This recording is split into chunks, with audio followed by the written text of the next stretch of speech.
On this episode, we talk slime. Hey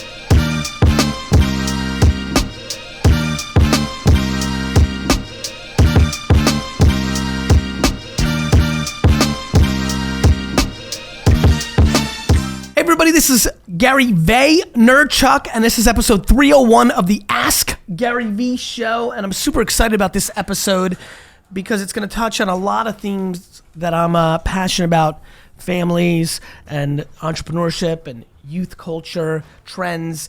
And so without further ado, I have two lovely guests here, and I'm going to allow them to introduce themselves. Hi, I'm Maddie. I'm a slime entrepreneur. And where do you live, Maddie? Fairfield, Connecticut. And how old are you? 13 years old. And when did you start your slime entrepreneurship career? I started slime in 2016. Got it. And was it first just hobby and then it became more entrepreneurial? It started when my friends brought slime to school, so it was more just for fun. And then it became a business and a hobby. Awesome. We'll get into that in a little bit. And you, sir? I'm her father, Howard Greenspan. Yes. And I actually make slime too, but not nearly as much. So let's set this up for everybody who's listening and watching. Obviously, we touched on it for a second. Obviously, there's also slime bash, and actually, let's start that way, and I'll go backwards. What, for everybody who's listening, what is slime bash? So Slime Bash is the first ever slime convention. It's actually sparked a trend of hundreds to even thousands of slime conventions all over the world. It's basically where people can have a booth and they can sell slime, they can meet their internet friends, trade slime, and have a great time. And how long has that been going on? Since May around then, and then we actually... May of this year was the first one? Yes, May 2018. And where was that? That was in Stamford, Connecticut. Understood. And since then, you've had how many? 2.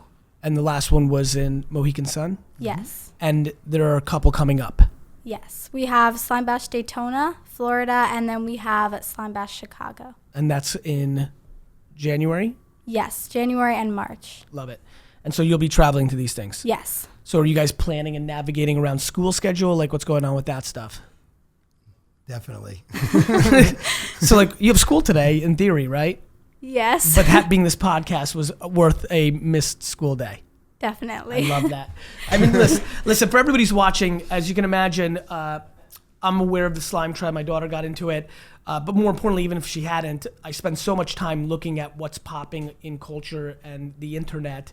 And no question, slime has been an amazing phenomenon for, skews female, but plenty of kids, boys are into it as well. Skews young, but I keep watching it get younger and older. It's super interesting because unlike baseball cards, which was really my version of conventions and going to booths and selling and meeting people, what's amazing is people are making the product. If you're completely lost on this, just Google around. You'll be blown away by the capabilities and creativity of the marketplace. So let's take a step back. Like, it's funny, I think about, what grade are you in? 8th grade. Awesome. So what, in 6th grade is when you first saw it? Yes. And so literally as simple as, and in my 5th grade year, it's funny you bring it up. When you were saying how it went down, it made me think of Garbage Pail Kids. There was this thing called Garbage Pail Kids way back in the day. And in 5th grade, it completely took over our school. Actually, I think I have one on my wall somewhere. It completely took over our school. Oh yeah, it's right there. It's that little thing. That's Geeky Gary. It completely took over our school, and it literally happened as simple as one kid came in, to school in 5th grade and had them, and then like complete hysteria. Were you early on the slime trend in 6th grade? Like the group, like your friends came in and had it, and did you get on quick? And did everybody get into it? What percentage of the girls in your class got into it? All that. Go. Well, it started when my friend brought a ton of slime to school. She pretty much filled her entire backpack with slime. And everyone would go to her locker, take some slime, and we'd just play with it during class. And your teachers let that happen? At first they did. Now, not so much. Right. But Yeah. And had you seen videos, had you known anything about slime prior to this girl bringing slime to school? No, I wasn't allowed to have Instagram then. Yep. I didn't even really know what slime was. Yep. And so did you love it immediately? Or is it just like whatever? I mean, it was really just whatever. I thought it was kind of weird. I thought it was cool. I didn't really understand the creativity behind it. Yep. And how you can kind of make it your own. I thought it was just a basic white slime, and that was it. Got it. And so when did it build? And how did it build in your mind? I think in like December of 2016, I started to make it. I got into the trend, and then I begged my parents to let me use a slime Instagram. Mm-hmm. And then I was like, were you consuming content on YouTube? I think it was mostly Instagram then. Now it's sort of moving into YouTube, but it's mostly Instagram. So how do you know, like, how did you make your first slime? You went to your friends and you were watching how-to videos, or like, how did it go down? I was watching how-to videos. Pretty much the YouTube, like, slime videos were just, like, how to make basic fluffy slime or with, like, detergent or borax. Mm-hmm. But now it's sort of, like, a creativity thing, like slime reviews on YouTube. There's, like, slime challenges. There's a ton of new stuff. Yeah, I see it. I mean, all the trend is evolving quite a bit. Where do you think slime is in its cultural, like, progression? Like, do you think slime's going to be as popular in 3 years? Do you think it's going to go up and down? Like, what's your gut? And I know it's a very difficult question. It's difficult for anybody, but just your opinion on where are we right now? Are we at the height? Do you see it slowing down? Is it picking up momentum? What's your take? I definitely do see people leaving the community, the slime community on Instagram. Just they're getting tired of it. Sure. But there are people who are really evolving their business. There's new trends. Like every day there's a new slime trend or a new video trend. What's the current, like, what's the hot thing right now in slime? It's changing your containers Okay. that you put the slime in. So there's now these like flat oval containers rather than the yeah. Yeah, but they're flat. Okay. Instead of being like larger and taller. Yep. And those are like the new trend now. That's what everybody likes. Yes. Bling. The bling in the container. It's the packaging really is for now sure. becoming really popular. What's your favorite part as of this second? Obviously, what's so amazingly interesting to me about young entrepreneurs is when you're in 6th grade, like when you're in 8th grade, your life is evolving very quickly, not only your business. And so your things that you think are cool and things that you're interested in are moving very fast. And so I'm always fascinated by that. For you at this point, is it about the making? Is it about the creativity? Is it about building a business with your dad? Like what is like the best part currently of the whole slime thing? Well, I like that I like the creativity aspect, definitely. I like how slime is a product and you can make it however you'd like. It's sort of the design aspect too. Like I can design packaging, I can design the slime, the label, everything. Yep. So you still love making it? Yes. That's awesome. Dad, jump in here and speak to the parents of young entrepreneurs and trends, and more importantly, before we even get into the macro of it all, I'd love to know a little bit about your backstory, like you professionally. When did this first hit you? Like, give me the whole narrative. What do you do? When did it first hit your radar, and how did things evolve with you guys together? Okay, well, I like to think I'm an active dad. My business background is, I went to school for business, was in marketing and product development, and I have very similar entrepreneurial aspects. I used to sell baseball cards myself, back when I was a little teen. Where'd you grow up? In Connecticut. Love it. Used to do the shows. Are you a New York-based sports fan or a Boston-based sports fan? New York-based. Connecticut's a very weird place. Yeah. New York, definitely. Yeah, I was definitely leaning down. Do you like the Patriots? Because if you do, your daughter and you have to get out of my office right now. That's exactly where that was going. No. Go ahead. So, and right now my company makes a lot of products. So when I remember the day when Maddie came over. Sorry. When Maddie came and is said, Rae your middle name? Yes. Understood. So Maddie came to me and said, let's go look for, glue. And everybody was sold out. And I'm like, I don't know what to tell you, Maddie. And she says, well, can we just make it? And can I make it? And that was how it all started way back when. Can I make glue? Mm-hmm. That's a great question. I'm like, I don't know. I've never made glue before, but I guess we can figure it out. And that's it's 2019, And it's how to make glue. Enter. Yeah. So from a parent perspective, it's wonderful working with with her, doing anything with your kid. Because So what happened next? I apologize to bring you back. So she comes, I don't know, what happens? You found some glue somewhere, or you started trying to make glue? Well, we sourced it in China. And You went hardcore. Yeah. You're like, let's cut everybody out. Well, they don't have really a glue industry in the United States. Yeah. You have to go overseas. But you're talking about real volume. Yeah. Like, well, the normal person that's listening, they went and bought a couple Elmers and they made some slime. You know, if you're going direct to China, you're talking about scale. Yeah. How quickly did it go from like, Maddie, right, from you like being like, I want to make slime to like, did you want to sell slime right away? I did. I didn't really know what that really meant. But you did, so- right? I love that, by the way. That excited me. Like, that is my childhood. Everything was about selling something. So it's just an Yeah. entrepreneurial trait. Like so many. I know, I don't want to put a lot of, mention a lot of young kids. So, but I know 15 girls that like making slime. 0 of them want to sell it. I desperately tried. But you wanted to sell right away. I did. I Okay. didn't really know how to make a website or anything, Yep. so it did take me a while. And were you thinking that way? Were you thinking make, sell on the internet, Instagram account, not I'm going to sling this in school? Yes. Did you think you'd get some sales in school? Or you didn't want to mix your business with your social life? I mean, I had friends who were already selling it at Yes. school, so I didn't really think that that was a good idea to You didn't also want to. sell. You didn't want to get into like the emotions of. You didn't want No. the competitive business environment to destroy friendships. Yes. No, that's super smart. I get it. I love that. Okay. So what happened? It went really like you. She was in, like when she came to you, or when it hit your radar. Was it very much in the beginning, or did she have interest? You saw her making some. I didn't really know it was going to be anything, to be Right. honest. Yeah, of course. But I thought it was a good education for her, for Yeah, me. you're pumped about that. She does all, we started having board meetings every week. So real where quick, she would because we're come bouncing in. here a little bit. So she comes to you, and immediately it's like, Dad, I want to start a slime business, and you're like, let's do this together. Well, she said that, I don't make slime. As I said, make a little bit now. I've heard.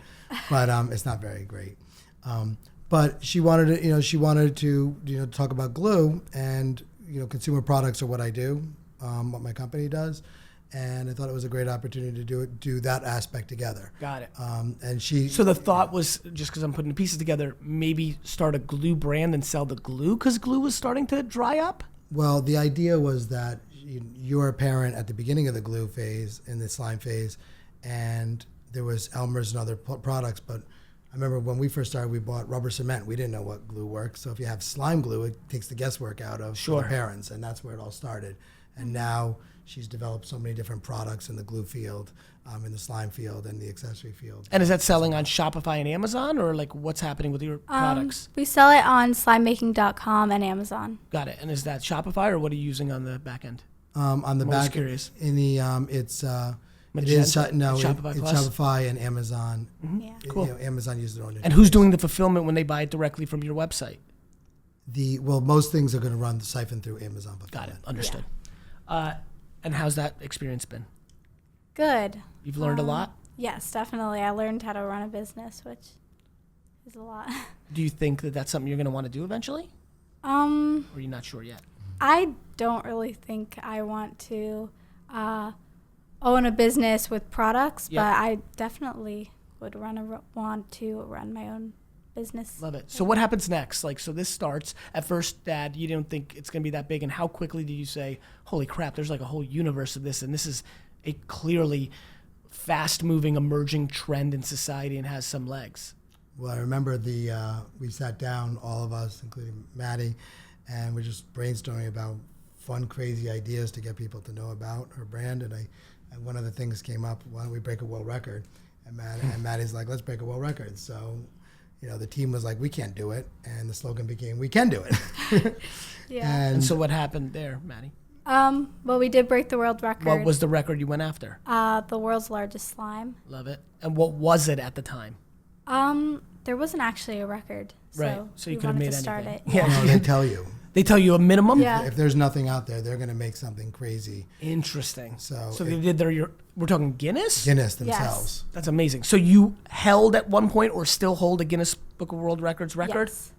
You still hold it, or somebody got crazy and decided like, Oh no, no one's beat it yet. really? You Yeah. hold, so wait, real quick. You hold the world record for the largest slime, Yes. which is 13,820 pounds. where'd you put it? Well, we put it in a giant pool. It was really crazy. We had 100 people just in the pool mixing the slime with their hands and feet. Is that video online? Yes. Is it remarkable? Like I gotta check it out. How many views does it have? Oh gosh. I mean, we had a lot of influencers there, so every person made a different video. Yep. But one of our influencers had 20 million views now. I love it. Is this it? Love it. There's a lot of different ones. Is it Keep Calm and Blush On? Yep. Yeah, that one. But that's not the one. This is it. Yeah, that's not our video, but Amazing. So, what's the biggest thing, Dad, that you learned from this experience? For obviously knowing my audience of this podcast, there's a lot of you listening right now. What are some of your advice? What's your tips? Like, has there been fights? Has there been arguments? How's it gone? What has made it work? Well, I think you have Keep to them honest, Maddie. Go ahead. I think for the most part, the kids today are incredible. They can do anything. 100%. And I mean, it's amazing. Their learning capacity is so much faster than adults. They just have so much more information at their fingertips. Absolutely. Like we could have done this too, bro. But the problem is we had Beckett baseball card guide, and that was the only information we had. Yeah. I learned Final Cut Pro in a month, and she learned in an hour. 100%. So I think it's a matter. I mean, you and I could have been friends. I was in Jersey, you were in Connecticut. We could have been baseball card friends, but we didn't have the technology stack called the internet to allow us to have that. Right. People's best friends are all over the country now. Real quick, stay on this for a second. I get a lot of pushback on modern day parenting and technology, and everybody talks about our kids are so introverted, they don't have social skills, and I keep arguing they have so many friends in different places and are more social. They're just communicating with a different device than me and you meeting at the mall at 4:30 at the arcade. Your thoughts about that? My parents would say, gosh, we're watching too much TV. Everything's always something with a different age, and our job as parents is to understand it. You know not what to Mike count Tyson's Punch-Out I played? Love it. Unlimited. So I get it. Okay, So our job is to encourage, to understand it, and to adapt, and to encourage it. whatever they do. Yes culture versus no culture. Yes. I love it. How's the events business? Like, is this super exciting? It seems like it's getting big. yes, it is. Is it taxing? It's a lot of work to throw events at this scale that you guys are. How many people went to the Mohegan Sun one? 7,000. I mean, it's you're talking about a real business. Like how are you guys thinking about this right now? It's an enormous undertaking. But as people, I think I'll quote my little 6-year-old, and I'm sure Maddie feels the same way. The greatest weekend of her life. Yeah. Better than Disney World. Yeah, we asked her if she'd rather go to Disney or Slime Bash, and she said Slime Bash. That's so awesome. Is she making slime? Yes. I love it. Is she good?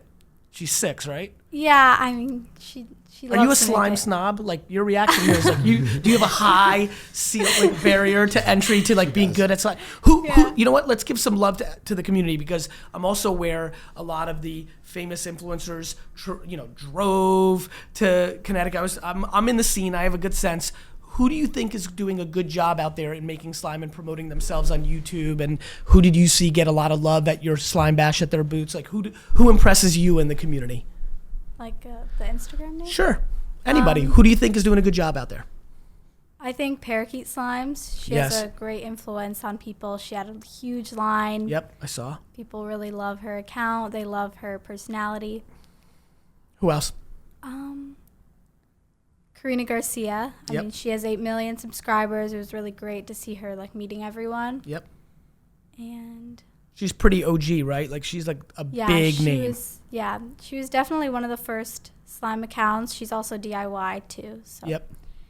And then also I think like everyone in Slimers Alley, which is sort of like the rising Slimers, they all gained so many followers from Slime Bash. It was really great to see that too. What are your friends thinking about this now in 8th grade versus 6th grade? Like it's a very just knowing like kids, like it's really interesting. You're like starting to go to another chapter of your adolescence, and like like, do they think slime's not as cool, but it's cool that you're in business? Like, what's the take right now? Like, are you in a school where 8th grade's the oldest grade and there's younger kids in this? Yes. So like, do some of the 4th graders like think you're famous and want to take selfies? Like, what's happening in the trenches at school? Well, the little kids, it's really funny. They always Are you K through 8 or are you 5 we're through 5th through 8? pre-K 3, 4, and then K through 8. Right. So like, that's interesting. Go ahead. So what's happening with the youngsters? Do they? I mean, they're not really on Instagram. Yep. So, but one time I did receive a really sweet note from a little 4th grader who asked me if I wanted to hang out with her one day and make slime, which is really nice. And, but a lot of my friends at school, they don't like slime. Right. Some of them really hate it. But they think Slime Bash is really cool. They all went to the world record. So, yeah. That's how it's working. You know, one of the things that's really interesting to me about this trend, and you just brought it up with Garcia, I'd like to get your thoughts on this. The do-it-yourself movement, do you think that slime is going to graduate a lot of young girls into being creators in other areas? Definitely. I think a lot of people are actually moving to vlogging, like Parakeet Slimes, who I was talking about before. Yep. She's now doing school vlogs all the time, and so I think. What about soap? Have you seen that? Oh yeah, soap cutting. Yeah. What are you seeing with that? ASMR in general. I'm paying like attention. Eating ASMR. Of course. There's eating ASMR. There's slime ASMR. I mean, people are like, ASMR is kind of a large category now, so people are definitely moving towards that too. Mm-hmm. Yeah. What else should parents know about this? Think about it. Entrepreneurship, slime. What's some of your hot takes? Well, I think the key is that there's always going to be something. That's right. And parents, you don't always have to approve of anything. Most parents are banning it in their households because of the mess. Yep. The kids make messes. Yep. I think it's better to teach them responsibleness of making slime, make them clean up after themselves. Yeah, it's a mess. But if you make them clean up versus just saying, gee, it's going to be a mess, I think it's, you have to temper what you do to what you encourage your kids versus what you don't encourage your kids, because there's a domino effect, positively and negative, to whatever you do to your kids. I couldn't agree more. Talk to me about, you talked about marketing and being an entrepreneur. What have you learned about the current state of marketing through this adventure of slime, if anything? I've learned a lot about the influencer world, which is not my bandwagon. That's the new generation. Mm-hmm. The power of the generation. I mean, this generation could move the NFL to shut down, just with a couple tweets. So it's really fascinating that in a niche of something to, like, the new. Let me go back. Please. The new superstars are Parakeet Slimes versus Taylor Swift. Like, I think if they were 100%. Both next to each other at Slime Bash, I think Parakeet would have a larger line. I understand. And that's fascinating. I think we all have to understand it, because this is the generation that's going to rule the next world. 100%. Any questions you have for me? Are you sure you want to buy the Jets? 100,000%. More than anything, professionally. Can you make them good? 100,000%. Because everything in life stems from the top. Then I'm not going to buy it. I'm going to go for the Tampa Bay Buccaneers. Is Tampa on your radar? No, just random. Maddie, what should, for everybody who's listening, what should they know about the slime movement, the DIY movement, like just the whole scene? I think that a lot of people view slime as like a fad or in a trend, but really there's a large community of people who are making it, and it's now a job for a ton of people. So, yeah. What's been the most surprising thing in the last month in the trends, sales, anything stand out to you? Like, if I'm just trying to siphon some IP from you on like things that are happening in the trenches, like what's kind of interesting? So I like the flat container thing. What else? Well, now slime acrobatics are actually becoming a thing. So there's something called slime flipping. Yep. Where you take the slime and you flip it and try to make a big bubble.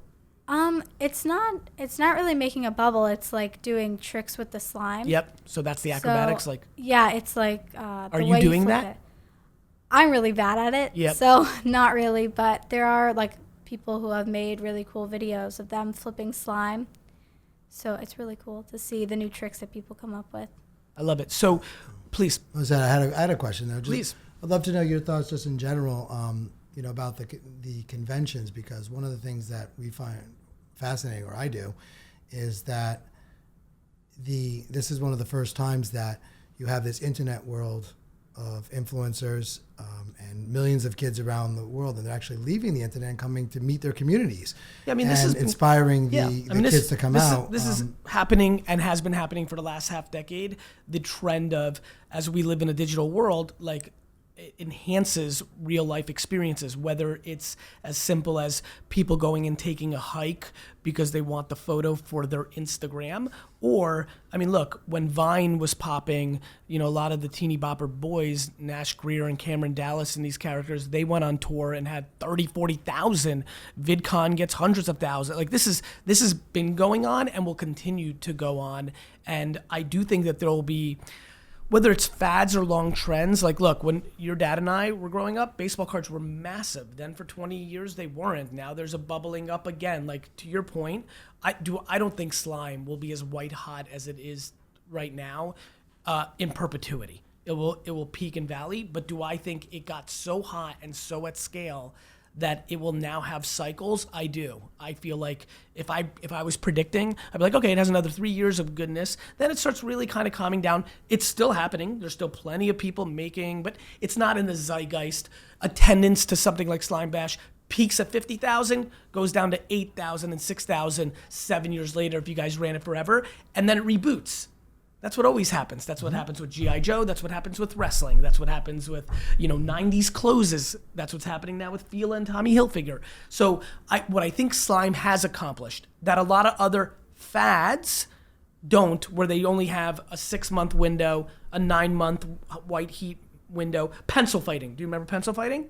Did you have that? Where they flick them? Yeah. Yeah. So that was huge for us in 6th and 7th grade. That wasn't big enough and didn't sustain long enough that it's coming back every 5, 7, 10 years. I do think slime has that. As far as like the event marketing business, I couldn't be more bullish. I think what you put in the container of these convention centers and casinos will change. Some things have 100-year runs, some have 3-year blips, then they come back. But yeah, I think of it like Aerosmith and Rolling Stones and like, Run DMC. Like, they're going to, once you can establish something, it ebbs and flows, but it's always kind of around. Absolutely. Yeah, I mean, look, it's a intense business. Like, it's taxing, right? Like, you could build a warehouse in your backyard if you have the space to make a ton of slime and sell it through Amazon, but schlepping to Daytona and making sure everything's right, like, but the experience is look, I'm in agreement with your 6-year-old. Like, I the thought that your family is going to have this adventure and remember this time together too is just disproportionately valuable in my opinion. Absolutely, and we do it all together, so it's great. Oh, I have a question for you, Maddie. One thing that I'm very passionate about is what I call the super premium category of any product. I'm always most interested in how much can you actually charge for something, right? So for example, a big dream of mine has always been to start a $20 pack of bubble gum. Like, that's expensive for bubble gum. But it's $20 is achievable for a lot of people, so I've always thought it's an interesting category. What's the most expensive slime you've seen? Like, what was the single most expensive slime sold at Slime Bash or you've seen recently on Instagram from an influencer? Has anybody made something really expensive yet? Well, there's 32 ounces are becoming a really big trend now. So and what were the ounces before that? Most people sell in 2, 4, and 6 ounces and 8 ounces. Yep. So 32 ounces. is like bulk. Yeah, it's really big. So I've seen people charge as much as $50 for them. What's the most expensive 8-ounce slime you can think of that you've seen in the last year and a half? Probably $17. And what was that? I believe it was a butter slime because it contained a lot of Dazo clay, which is very expensive. Understood. And scent, so fragrance oil. Yeah, the scent thing seems to be like popping too, right? Yeah, it's very expensive though. So 32 ounce would use a bottle of scent. Understood. But you bring an interesting point. I wonder if there's like, you could put real gold flakes in something, or limited edition of only 7 made in the. Yeah, I mean, when you get big enough, when you're Parakeet, when you're Brian Anthony, like these kind of characters, like you could just say, I'm only making 25 of these. Here's what I'm doing with it. Like, I do think, look, again, I'm using it because it's our context point. Upper Deck came along. Yep, with the very limited runs. And, just, it was expensive. We were paying 50 cents a pack for cards, and then it was $2. And I was like, that was insanity. I do think that there's an absolute category for one of the influencers to take that leap and create a super premium category. And I do think that there are plenty of people, like Maddie, this may sound interesting to you, given that you're in the trenches. I do believe that there is a $50 8-ounce slime to be sold in the slime community. I really do. There's the advent calendar. Yeah, That's very some expensive. people, I've seen What's someone going on? charge $169 for an advent calendar. What's an advent calendar? So, like an advent calendar? You or confused Gary. Calendar for December. Oh, the open thing? Yeah. That's what it's called? Yeah, Yeah. 25 days of slime. yeah. That's But awesome. It's not really like a door. You don't open the doors. It's just a giant box full of 25 slimes. Understood. 25 slimes for $1, what? $169. But for 25 slimes? Yeah, so that's pretty good. I mean, that's a good deal. I mean, but I understand the bulk of it. No, really, I'm really curious if somebody's going to come out and make $49 slime in an 8-ounce and say that the tears of a seal from are part. Like, there's really, like, that's the stuff. Like, or one could, listen. What's amazing about the internet is, is there can you add the water from a creek in your backyard, and because you've been vlogging and everybody gives a crap about that creek, like there's so much creativity that is still yet to be solved.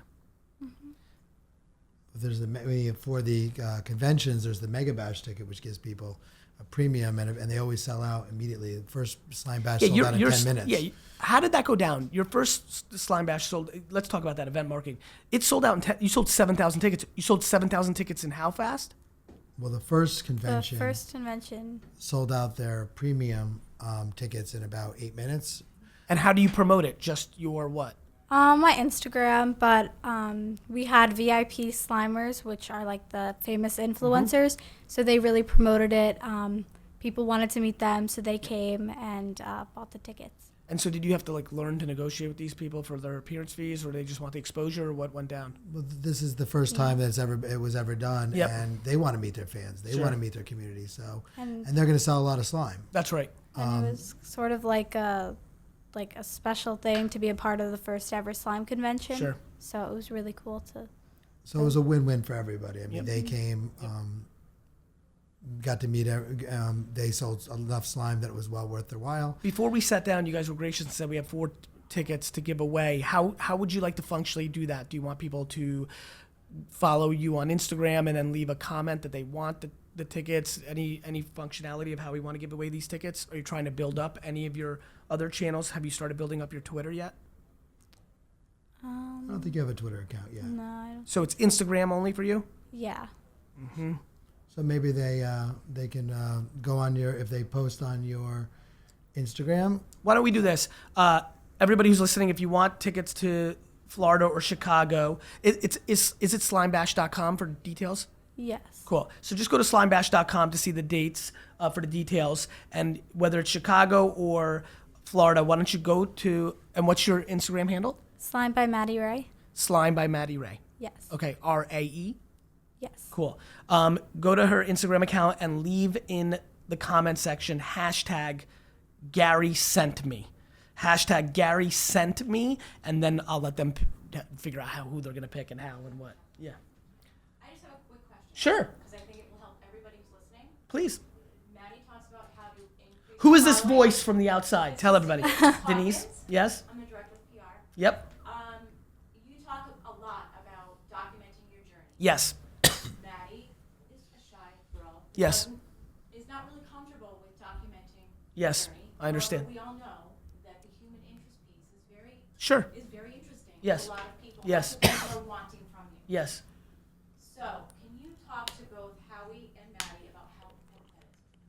Well, not to upset you for what you set up, I believe in it tremendously, But I do not believe that people should do things that they're uncomfortable with for the sake of what's the right tactic. Listen, it's a big jump. You have to, I only understand how to deploy empathy, right? It's my core.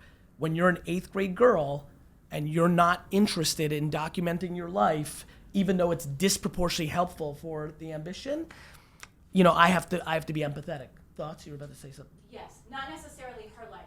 I should see. explain that. Probably your business life. When you are with us and we're having our meetings, Yep. we're talking about different design aspects. But you'll appreciate this. But even that, like as much as it would be remarkably good for the business, for you sitting down and having those brainstorm meetings, you know how interesting it would be to see the video of how you came up with the idea for the largest slime in the world after it has hundreds of millions of views. Like that's what I'm doing. I'm documenting. I've got content that I'm going to show in 19 years that proved that this wasn't a mistake, that this was strategy. And so, yes, it's valuable. And the other thing, Maddie, I will tell you, you will unbelievably, God willing, love to watch these videos of you going through this process with your daughter one day. I promise you that. I'm devastated that I don't have videos or I don't have a picture. I do not have a single picture of me at a baseball card show. I don't either. And that destroys my soul. So I will say, one thing to think about, which is hard to think about at this age, is how awesome it's going to be to have these videos to look back on. And one thing you guys could consider is documenting them. And if you're not comfortable not releasing them and maybe releasing them later, they're good to have in a lot of ways. So that's one thing you may want to think. But I do think like if you don't want it out, listen, we have to be empathetic. Like if you don't want them out there because you don't want your friends critiquing it, like in 8th grade, you care about your friends' opinions a lot, no matter how entrepreneurial and how awesome your parents are. That's life. And I think it's dangerous to push people into things that don't come natural to them, but no question, you're 100% right. Documenting the content is just valuable as heck. Maddie, Yeah, I definitely agree. I mean, I think I do like to document my business life more than my personal. Makes sense. But How do you think about the other social media platforms? Actually, let me step out for a second from all of this. What's going on in school? In 8th grade, in your class, what are the core social networks that people are using right now? Instagram and Snapchat. That's it. I mean, my friends watch YouTube, but they don't have YouTube channels. Understood. Consuming YouTube, not creating. Consuming and creating on Instagram and Snapchat. Yes. And if I said 100% of the activities between Instagram and Snapchat, is it 80-20 Instagram? 50-50? I'd say most people have Instagram and Snapchat. I don't have Snapchat, but I know that most of my class has Instagram. So 80-20 probably. Twitter, no? No. Nobody. No. I don't think anyone in my class has Twitter. Yeah. And Facebook's like for your dad. Yeah. Super for your dad. Like Yeah. you would never consider going to that boring place. No. Right. What percentage of your class are creating videos for YouTube? There's only one person in my class who's really creating. Yep. Actually, no, 2. Okay. What about podcasts? Is anybody listening to podcasts? I'm not sure. Understood. I don't know. Okay. Anything else interesting? Anything else popping? TikTok. Yeah. But it's mostly for my class. It's mostly like a meme to them. Yep. And it's mostly like a joke. It's not really. No one really makes TikToks for fun. And does everybody realize it's like old Musical.ly? Like, is there that Yeah. understanding? And is there Yes. like were people on Musical.ly like 3 years ago? Yes, my class loved Musical.ly. Yep. And for that reason, is there a little love for TikTok as like a reminiscing thing? I think so. I mean, I do too. Yeah, I think so. Gosh, I have to get an account there. I used to be on Musical.ly. It wasn't pretty. I had a couple of funny Musical.lys myself. Do we have to go find those? Maddie, Howie, I really appreciate you guys being on the show. It's really a show I've been waiting to do, mainly because it's just so much of what I believe and care about, and it's super impressive. And I'm so excited for your success, Maddie. And like the events business is just like super interesting to me. Like just so much good, and like I'm always here to help if I can. Thank Thank you. you. Yeah. Any last words? Thank you for having me on the show. You're welcome. Yeah, and what you're doing is great, and yeah, we love any kind of feedback. Sure. Obviously, Thanks. never stop learning. Cool. Thanks for listening, everybody. You keep asking questions, we'll keep answering them.